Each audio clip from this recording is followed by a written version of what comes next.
Speaking of lunatics sort of like peripherally joining this administration, Vivek Ramaswamy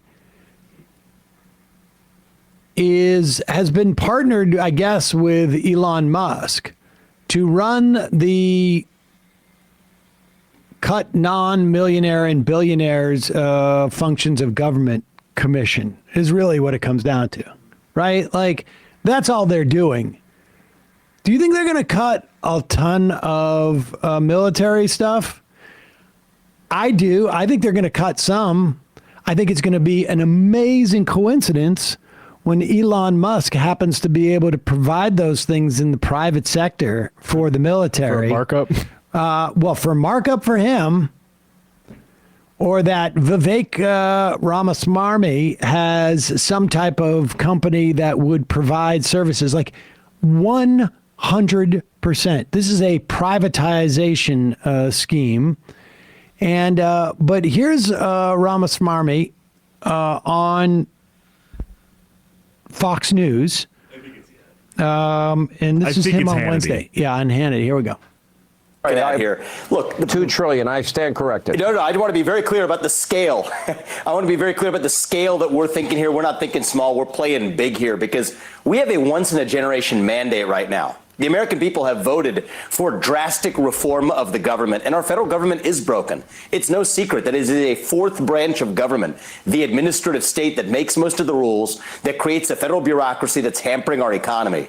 So what do we want to do? We want to go in and slash and burn that bureaucracy to help Americans, stimulate the economy, and to restore self-governance again, Sean. The people we elect to run the government, they're not even the ones who run the government anymore. It's these unelected bureaucrats. Republican politicians have talked about fixing this for a long time. Hold on for a second. Now, you may be either confused or assuming that Ramaswamy is doing some type of performance piece. It's trying to be funny. Will you put up how many votes Ramaswamy got in the general election? Can we just see that up there? Or maybe you can just pop up like a picture of a donut or something, because the answer is 0. He is a completely unelected, I guess you'd call him bureaucrat, who is running an agency that doesn't even exist, that no one ever voted on, that no one ever created, based upon absolutely 0 statutory authority. So when you talk about something that's completely undemocratic, when you talk about something that's so removed and divorced from the people, this guy got not a single vote. Elon Musk got not a single vote. The richest man in the world. hundreds of millions of dollars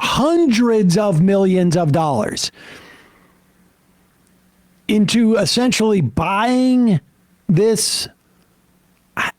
Is it an appointment? Like, it's not even an official job, and they're getting to oversee maybe hundreds upon hundreds of billions of dollars worth of cuts for the American people, and no one's elected them, and no one's consented to their appointment. They haven't been confirmed. Their appointments don't even exist. There's some type of like weird shadow government that's been put up there, justified only by the fact that Ramaswamy put an American flag in the back of his TikTok or whatever it is he's doing. Is there any more to this? Yeah, we can finish it out. This is 20 seconds. The people we elect to run the government, they're not even the ones who run the government anymore. It's these unelected bureaucrats. Republican politicians have talked about fixing this for a long time, not with a lot of progress. So I do think it's going to take a couple of outsiders. Elon and I have built a great friendship over the last year. We're working together intensely, and we're not going to stop till we get the job done. I mean, amazing lack of self-awareness. Outsiders. You don't want unelected. You don't want unelected bureaucrats doing this. How about an unelected bureaucrat that just paid for an election and sitting on a commission that doesn't even exist? The guy who made a bunch of money selling pharma or medical device, biotech stuff, and the richest man in the world. The outsiders, those guys. Aesop Fable said, anybody going to tell Sam it's Rama Swami? No, I'm pretty sure it's Rama Smarmy. So Fox and friends, join us on the trail. We'll have some fun. I'll see you out the trail.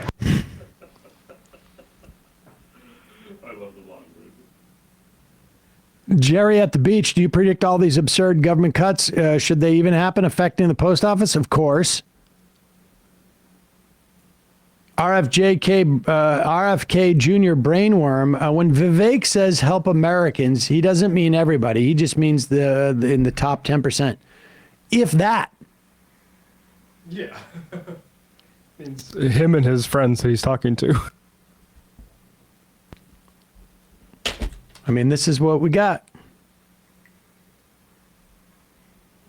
Hugo's Burgers. Did you watch David Pakman and Dave Rubin go at it on Piers Morgan? Pakman laughed in Dave's face and said his Russian money dried up, so he has to continue his right-wing grift. Rubin got visibly mad and called Pakman a smug little prick. David should have been more aggressive, in my opinion. And Brian Tyler Cohen got steamrolled by the other loud and obnoxious right-wing guest. Sam, please start going on these type of shows. Even if it gives you a little name recognition, it helps the left overall. They've asked me to go on there, but they record during, the show. They've invited me on to go on the hour before the show, but I prep for the show. One of the things that I do before we do a show is I read about the topics that we're going to talk about. I've been trying to move you to the Tim Pool model where I just throw an article at you and have you read it. Come up with a 45-minute opinion on the 2 lines from this Forbes article. From this Forbes aggregation of another article that's been written based upon another article. Civil war imminent? Hey, Donald Trump has once again told us just how far he's willing to go to get his way. The other day, he suggested the use of military force on Election Day and after against the enemy from within, or known as left-wing Americans. Everyone knows it was his base that stormed the Capitol, but that's not stopping the right from reporting Trump's supporters aren't the ones to worry about. But the great thing about ground news is no matter what article you see first, you're going to get instant access to every other perspective reporting on it. So in there, you will find the truth. Now, we keep working with our longtime sponsors because A, they're independent, B, they're nonpartisan, and C, they're dedicated to exposing any hidden agenda that's influencing the news you consume. This way, you get media literate. You can follow their newsletters or check out their app and their website. Easily stay informed through diverse and credible sources. Plus, for me, my Vantage plan gets me access to features designed to expose opposing narratives that are exclusively circulating in their bubble and also expose me to ones that I may be stuck in a bubble of, my own blind spots. So we all know Trump and his base are only going to ramp up the lies. Go to ground.news/majority or scan my QR code for credible news you can trust and confidently share with others. My viewers get a massive discount on the same top-tier Vantage plan I use every day. With everything at stake, we can't afford not to pay attention. Subscribe today because the fight for democracy doesn't stop after November 5th. It's just getting started.